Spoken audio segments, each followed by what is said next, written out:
Flash here at Legendary Tactics. Today I've got a very early sneak preview of the game Ascension Tactics.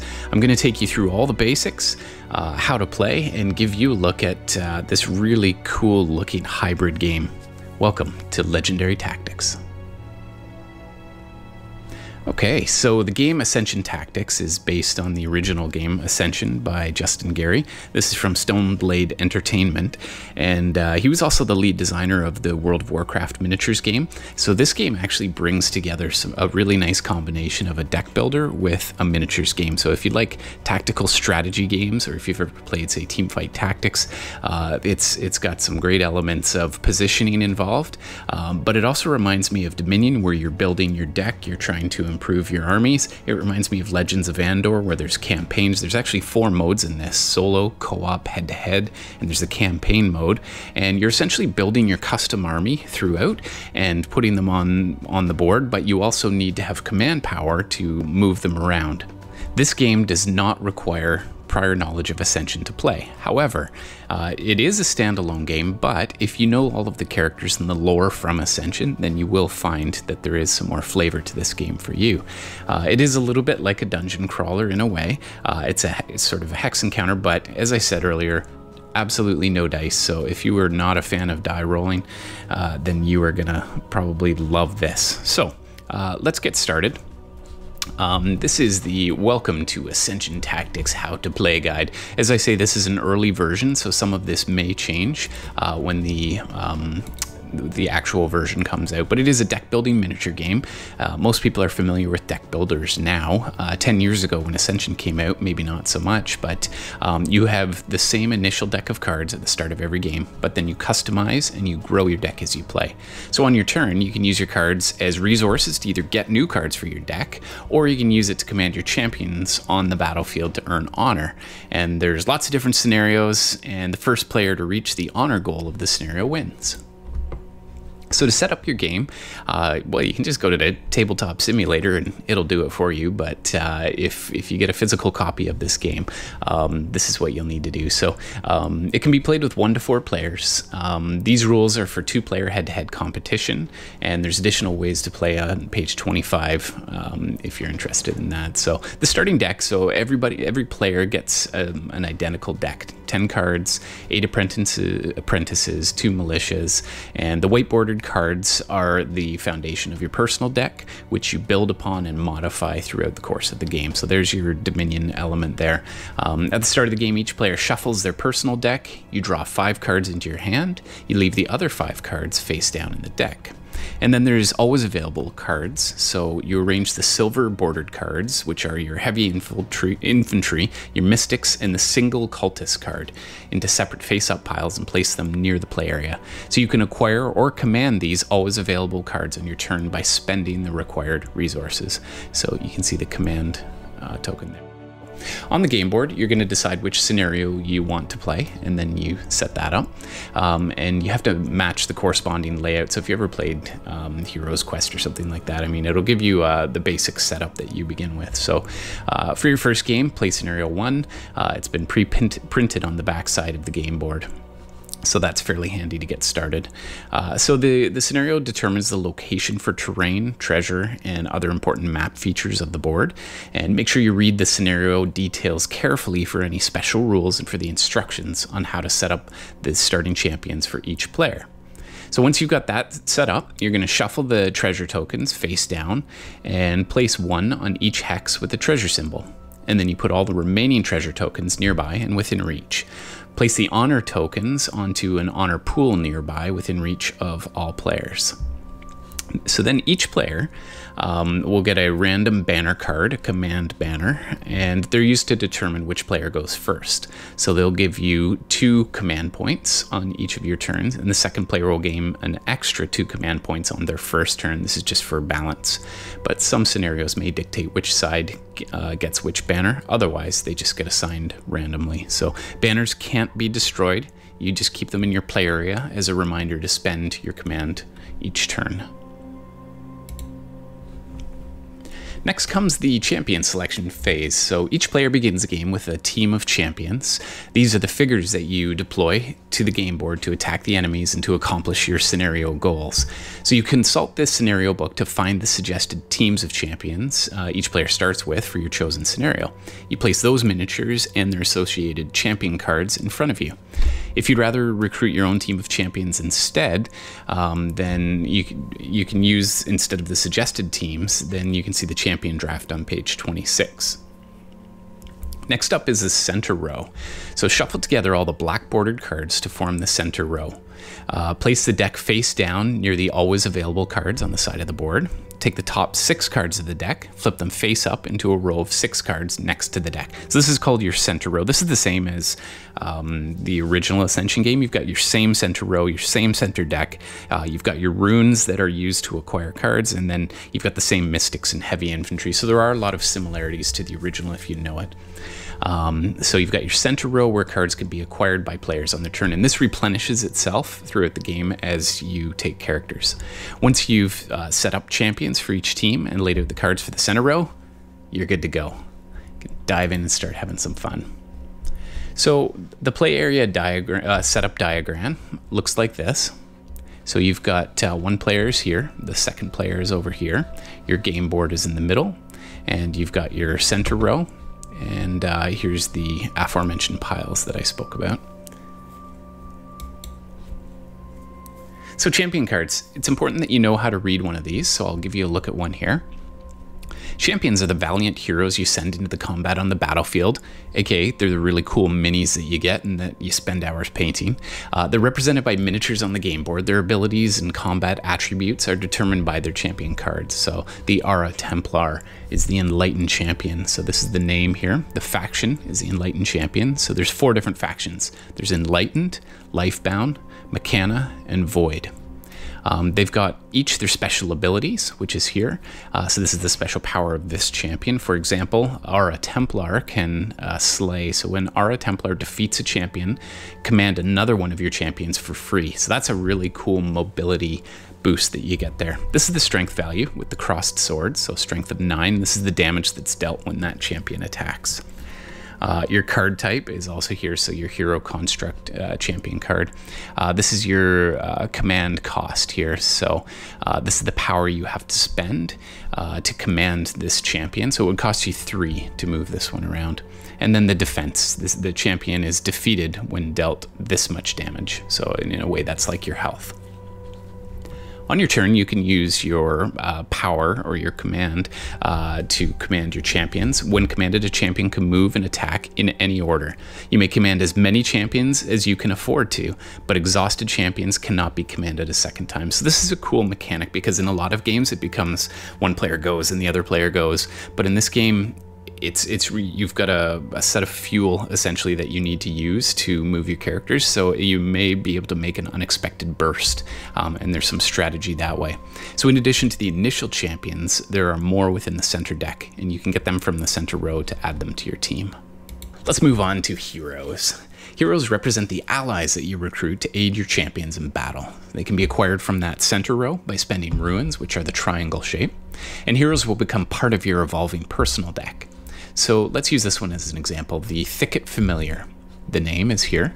The cost is 1 in the triangle, so that's the number of ruins that you have to spend to acquire this card. As I said before, there are 4 factions, the Enlightened, Lifebound, Mechana, and Void. So in this case, he's a Lifebound hero.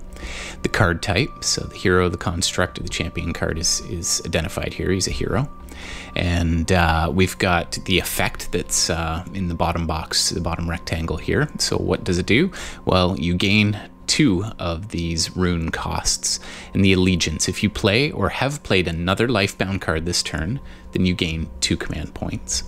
So there's also at the bottom, you can see these 3 little dots here. This represents the rarity. So each dot represents a copy of the card in the center deck. So a good way to know what kind of balance there is with these.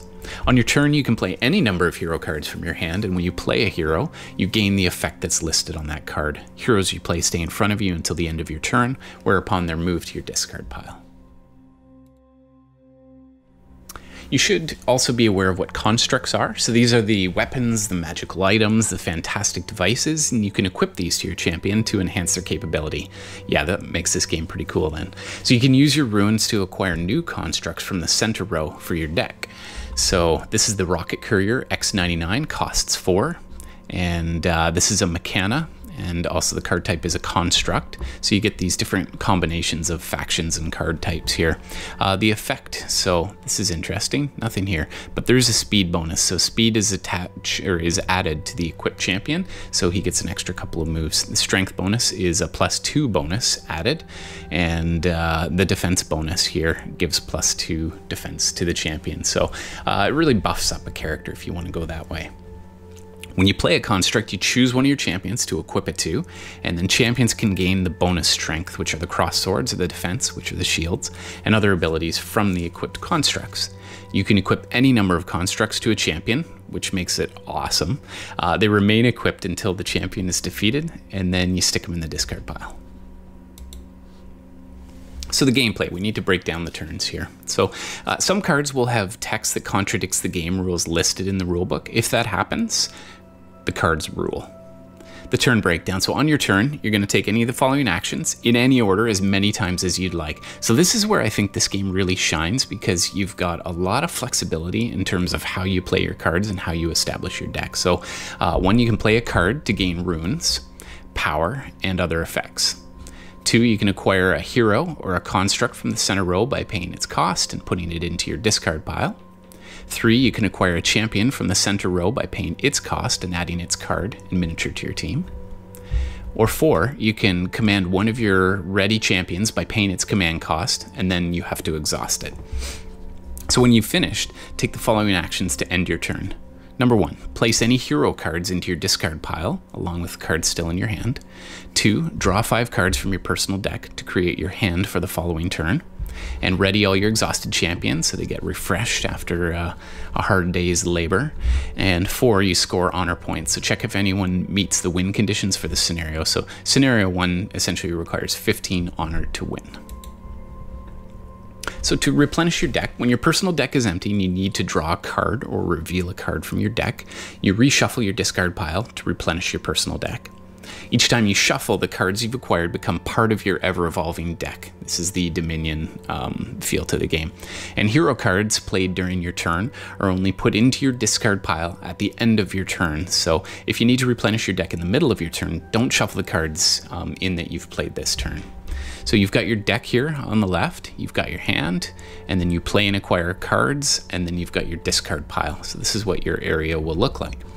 If the center deck ever runs out of cards, then you reshuffle the cards in the void to replenish it. There should be no Apprentice, Militia, Mystic, or Heavy Infantry cards in the void or the reshuffled deck. If any have been put there by mistake, then be sure to remove them before shuffling.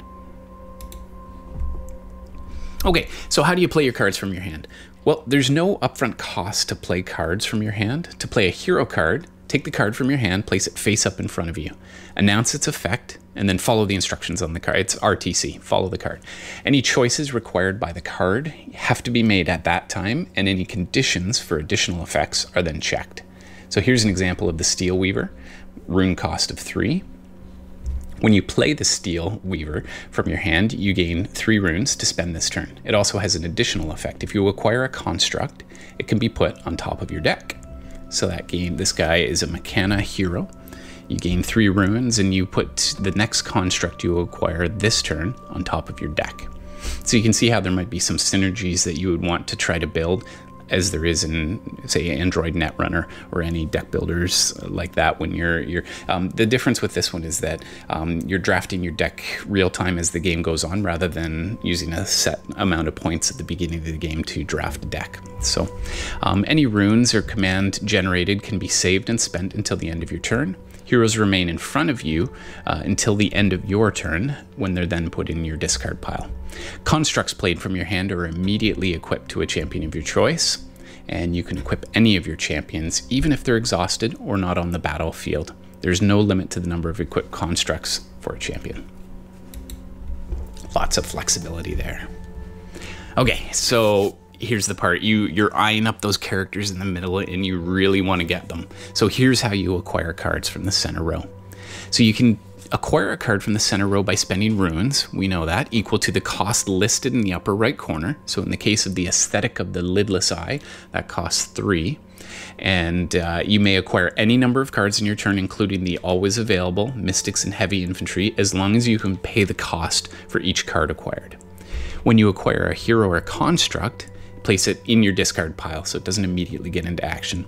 When you acquire a champion card, place it and its corresponding miniature in front of you near your other champions. You can now choose to command that champion during your turns. When a card leaves the center row, replace it with the top card of the center deck and turn it face up so that the center row always has 6 cards available to be acquired. Some cards have an ambush ability that can take effect when you acquire the card. After putting the card into your discard pile and refilling the center row, follow those instructions on the ambush portion of the card. Ambush abilities only occur when you acquire the card and are ignored when you play the card on future turns. Commanding champions. Okay, so your team of champion miniatures will begin the game in front of you. Next to their champion cards, you'll need to command them in order to deploy them to the battlefield and then engage in combat. And you can command a champion by spending power, your command power, equal to their command cost. This is the number in the red symbol with the little sword on it at the bottom center of the champion card. When you command a champion that is not currently on the battlefield, you must deploy them by placing their miniature onto your occupied portal hex. So we'll check that out with terrain types a little bit later. That's on page 19. So the commanded champion gains a move action and an attack action that can be used in any order. So this is on pages 14 to 15. We'll get to that very shortly. You may choose to skip either action. Champions who are already on the battlefield can be commanded to move or attack starting from their current position. Once you've commanded a champion, you must finish commanding them before you can play cards, acquire cards, or command a different champion. So you can't split, do a little move and then play a card and then do another move. You need to command them fully. You may use treasure while commanding a champion, and that'll come when we get to page 22. Okay, page 14. After you command a champion, turn its champion card sideways to indicate that it's exhausted.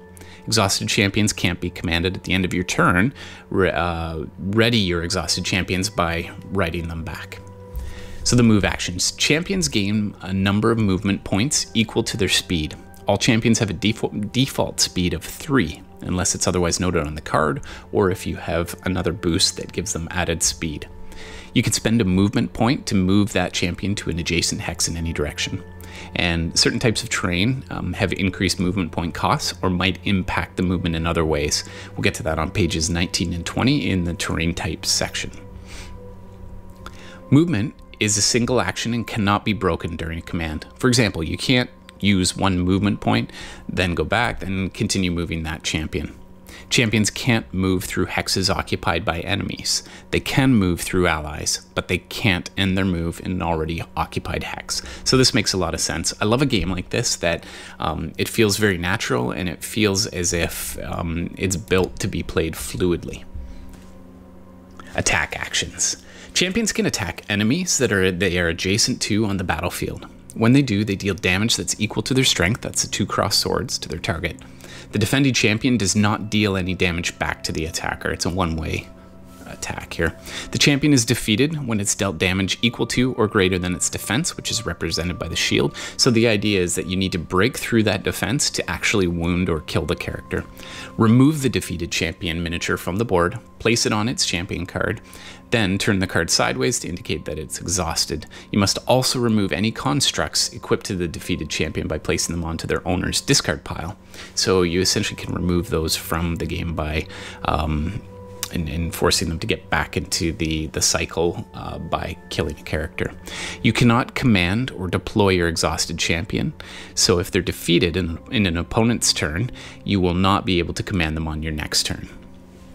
All damage is removed from champions at the end of each turn, so it's normally only beneficial to attack an enemy that your champion could defeat with a single attack. So if you hit for 6, then that would kill a character because it's when it's equal to or greater than its defense. If it's a 5, you might as well not bother attacking a character with a defense of 6. However, the damage dealt to champions is cumulative until the end of that turn. So, this means that you can use multiple champions to team up and take down a bigger enemy by having them each attack the same champion and using their combined damage to exceed the enemy's defense. So you can do that over time. This is commanding cultists. So cultists are the champions that either player can command on their turn, in addition to their normal team of champions. I guess they're the mercenaries of the game. And you can't equip constructs to cultists. They cost 2 to command. They have 2 attack and 1 armor.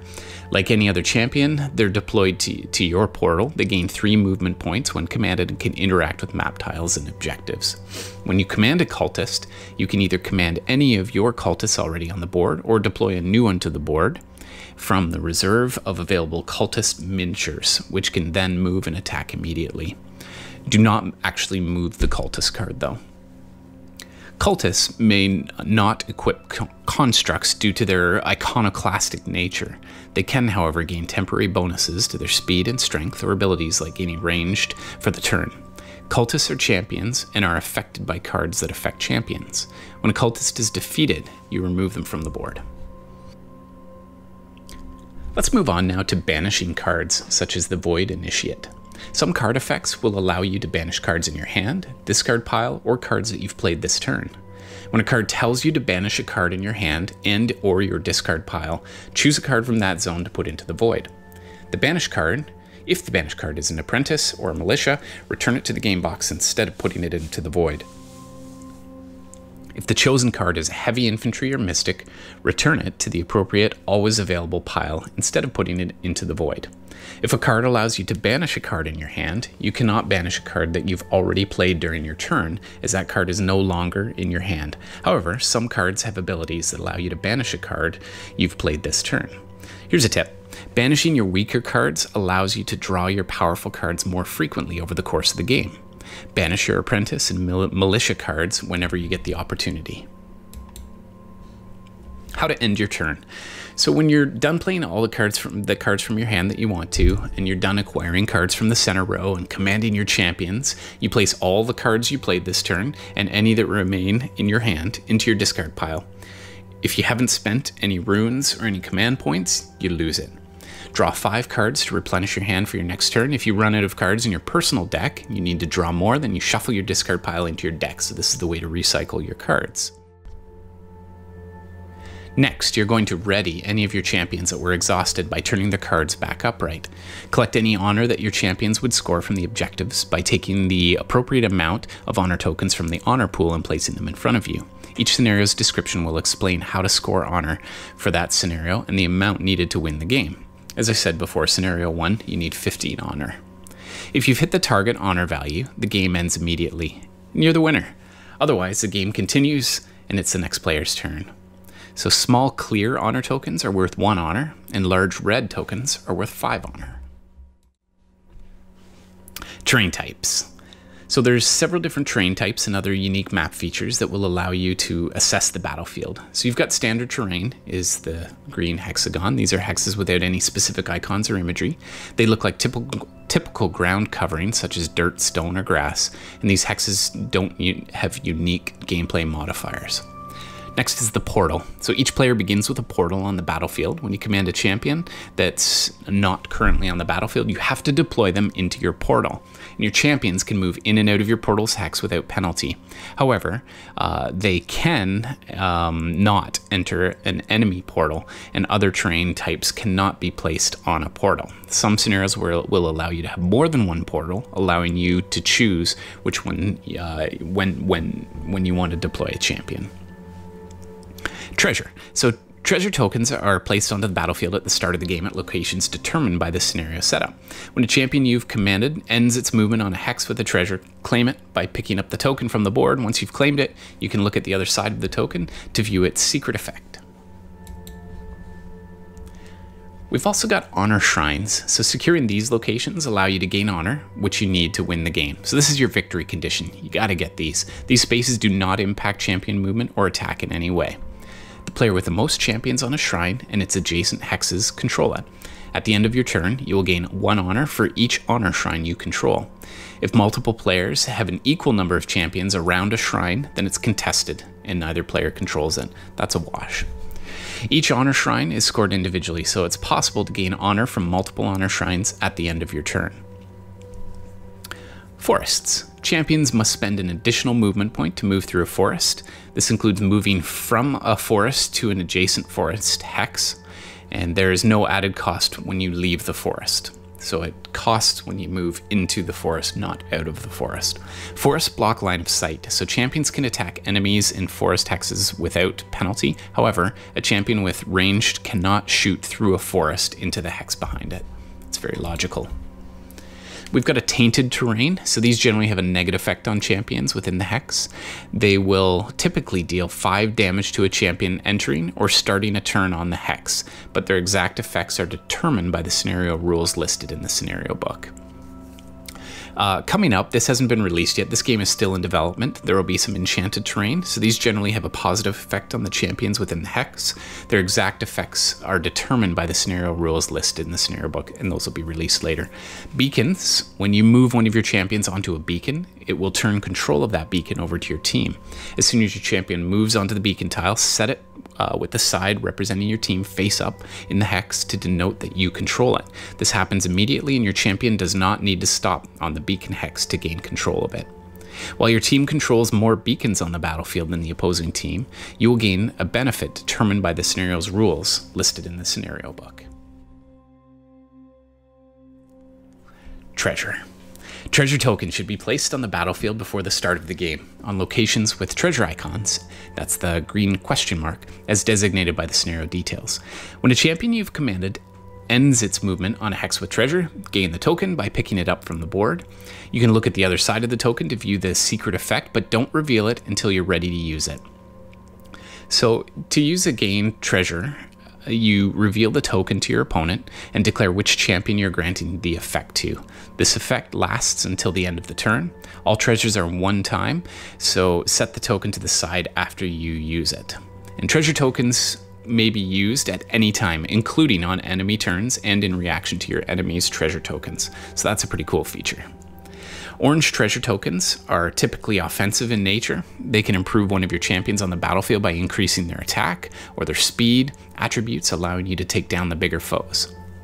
The blue treasure tokens, these are typically defensive or reactionary, so they can enhance your champion's defense or allow them to strike back after they're attacked, dealing their attack as damage back to the attacker. Great that the game allows the rules to be broken by various effect cards and tiles. Let's move on to ranged attacks. So champions with the ranged ability can attack enemies that are not adjacent to them. When they attack, they can target an enemy that's up to 3 hexes away from them within their line of sight. Remember that you can't shoot through a forest. So if any of the shortest paths between their hexes does not pass through blocking terrain like a forest or another enemy champion, then you can ignore other allied champions when checking for line of sight, as they will basically get out of the way of the shot when you shoot past their shoulder. Terrain that does block line of sight will only prevent attacking through the hex one behind it. For example, you can attack into the forest, but you can't attack an enemy behind the forest. Most types of terrain don't impede ranged attack, including treasure and honor zone spaces. Just ignore them and shoot right over it. See the images for examples of line of sight checks based on the orange champion attacking. So this guy is attacking. He can shoot from this forest into that forest. This guy cannot shoot the blue character on the other side of the forest, but he could shoot if he were in the forest. Okay, here's another example of a line of sight diagram. So this diagram shows which hexes the orange champion in the middle can attack if they have range. So remember, you can shoot up to 3 squares away. So 1, 2, 3. 1, 1, 2. Can't shoot this enemy because you cannot shoot through an enemy, but you could go 1, 2, 3. 1, 2, 3. 1, 2, 3. It doesn't matter. It's not affected by the treasure or any of that. But this forest here effectively blocks off this entire side of the map. Okay, so there's some keywords that you might need to know. Ambush. So this is a bonus effect that appears on the cards in the center row. When you acquire a card with Ambush from the center row, you may gain the bonus effect listed in the Ambush portion of the card. These effects do not occur at any other point, such as when the card is played from your hand or in another zone. Allegiance. This is the ability that appears on champions, constructs, and heroes. Allegiance grants a bonus when you play another card, like the hero construct of the same faction on that turn. The double attack is a keyword that allows champions to make up to 2 attack actions when commanded, and the champion can move before, after, or between the attacks. They may attack 2 different targets, or they can attack the same target twice. Ranged champions, they can attack enemies up to 3 hexes away within line of sight, and see the other set of rules for determining the line of sight. Slay. This grants you a bonus effect. When the champion with the Slay ability defeats an enemy champion with an attack, your champion's Slay abilities can only occur on your turn, so you don't gain the bonuses by defeating an enemy champion with a Strike Back. And the Strike Back is an ability that allows a champion to retaliate against a champion. If a champion with Strike Back is attacked, they will deal damage equal to their strength back to the attacker. This occurs even if the defending champion is defeated by the attack, as the damage is dealt simultaneously. The defender must be adjacent to their attacker in order to strike back, or they must have a range to retaliate against a ranged attack. Because dealing strike back damage is not an attack option, you do not gain slay bonuses for defeating an enemy this way. Strike back can trigger multiple times if the defender survives an attack and is attacked again. If a champion with strike back is attacked by multiple enemies in a turn, or is attacked twice by an enemy with a double attack, they're going to retaliate against each attack, so that can become really powerful and it will stack. Okay, so there's going to be some additional ways to play coming up and some other variants coming. And let's get into a little information on the drafting champion team. So each scenario in the book includes a recommended team of champions for each player to use during setup. These teams are going to serve as a quick way to jump into the game. They provide a fair experience for each player and can highlight certain champion abilities, and they might help to tell a particular story between characters. So in order to make these scenarios endlessly replayable and to add a bit more strategy, you can try an alternate setup mode with the champion teams. And so instead of using the recommended teams, players can draft their own team of champions to use for that scenario. So this is, once you know the game a little bit better, you can have some fun by customizing here. And that can be a lot of fun trying to draft a better team than your opponent. So how to draft? You shuffle on the non-center row champion cards together. These cards have the red backs, then you lay out the 6 cards at random to create a champion draft row. Starting in reverse order, you will take turns selecting champion cards to add to your teams. You may take any champion available in the row, and you're not constrained by faction or command costs, though it's a pretty good idea to have a variety of command costs for your team. In a 2-player game, the player with banner 2 begins the draft by selecting a champion card from the draft row and placing it in front of them. Then a new champion card is added to the draft to refill the empty space. Next, the player with banner 1 will select a champion and refill the row. Then back to the player with banner 2, and so on. You continue drafting this way until all players have champions equal to the recommended team size for the scenario. So 2-player games have a default starting team size of 4 champions unless it's otherwise noted. Once each player has their team, return the remaining champion cards to the game box. Each player, give each player the miniatures matching their champion cards. Continue to set up the game as usual, but make sure to resolve any of the start of game effects that your champions may have. The glossary of terms. Acquire means gain a card from the center row. This is done by paying the card's cost and then placing it into your discard pile. Allegiance grants the listed bonus effect if you play another card of the same faction on the same turn. Attack, when a champion is commanded, it may attack an adjacent enemy, dealing damage equal to its strength attribute. Banish. When a card is banished, it is placed into the void. Apprentices and militia are returned to the game box. Mystics and heavy infantry are returned to their piles. Battlefield, the hex board where the champions move and fight. The champion is a miniature that can be deployed to the battlefield. They have varying attributes like strength, defense, and command costs listed on their champion card. Command. Champions can take a move and an attack action in any order when commanded. They can move equal to their speed and deal damage equal to their strength. Exhausted champions cannot be commanded, and that's when their card is turned sideways. A construct. When you play a construct from your hand, attach it to one of your champions. Constructs give bonuses to champions by increasing strength, defense, or granting them additional abilities. You control a construct while it is in play attached to one of your champions, regardless of which turn you played it. You do not control a construct while it is in your hand, deck, or your discard pile. Defeat. When a champion is defeated, remove it from the battlefield, destroy all their equipped constructs, and exhaust their champion card. Champions are typically defeated by receiving damage equal to or greater than their defense attribute. They do get cycled back into the game, so not to worry, they're not dead forever. Deploy. When you command a champion that's not on the battlefield, you have to deploy it by placing it onto one of your portals. The double attack allows a champion to take 2 attack actions when commanded.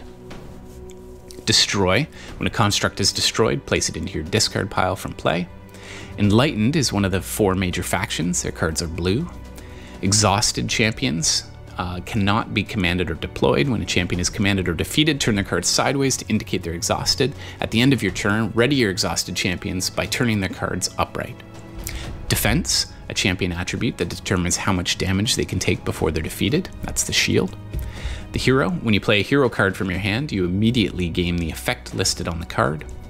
A hex is the individual space on the battlefield. Honor is used to determine the winner of the game. The game ends when a player has honor equal to the victory requirement of the scenario, and you can track honor using the honor tokens. Lifebound, one of the 4 major factions. Green cards. Line of sight requires one of the shortest paths to the target to not be blocked by terrain or enemies. Mechana is one of the 4 major factions. Their cards are brown. Move. When a champion is commanded, it may move. The maximum number of hexes it can be moved is based on its speed attribute. That's a default of 3, and certain types of terrain can affect movement, such as the forest tiles. Power is a resource that can be spent to command your champions. At the end of your turn, any unused power is lost. Ranged. So this allows a champion to attack an enemy within their line of sight up to 3 hexes away. Ready. Champions who are ready can be commanded and deployed as normal. At the end of your turn, ready all your exhausted champions by turning the cards upright. A rune is the triangle symbol, and that can be spent to acquire heroes and constructs from the center row at the end of your turn. Any unused runes are lost. Slay grants the listed bonus effect on the card if the champion defeats an enemy champion with an attack. Speed determines the maximum number of standard hexes a champion can move when commanded. Champions have a default speed of 3 hexes. Strength, a champion's attribute that determines the amount of damage they deal when attacking. A champion's strength attribute is listed in the bottom left corner of their champion card with the 2 swords. Strike back. A champion with a strike back retaliates against incoming attacks. They deal damage equal to their strength back to their attacker if they're in range. The Void, that's the cards that are banished are placed into the Void, and it's one of the 4 major factions. If it's Void rather than the Void, then it's one of the 4 major factions, and their cards are purple. I hope you've enjoyed this first look at Ascension Tactics. It looks like a really cool hybrid game. Just to remember that it is a work in progress. There are some discrepancies between what you see in the rulebook and what may end up in the final product of the game. This is in a Kickstarter now, so let's get behind this project and support it and get it to cardboard. Looks like a great game, should be a lot of fun. Stay tuned with Legendary Tactics for a playthrough, and if this was helpful in learning to play the game, then please like and subscribe. And thank you for your time.